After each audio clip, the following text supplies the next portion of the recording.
Our Hardshell rooftop tent will work with almost any vehicle. You just need a set of crossbars, which can also be found on Crove.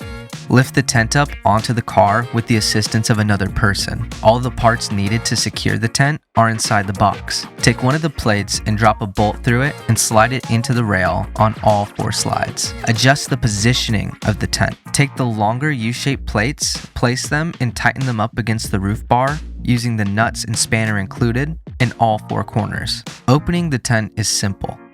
Undo the buckles at one end and push upwards.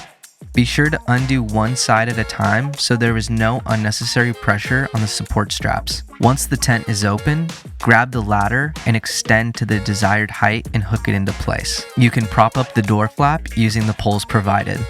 You are finished and ready for adventure.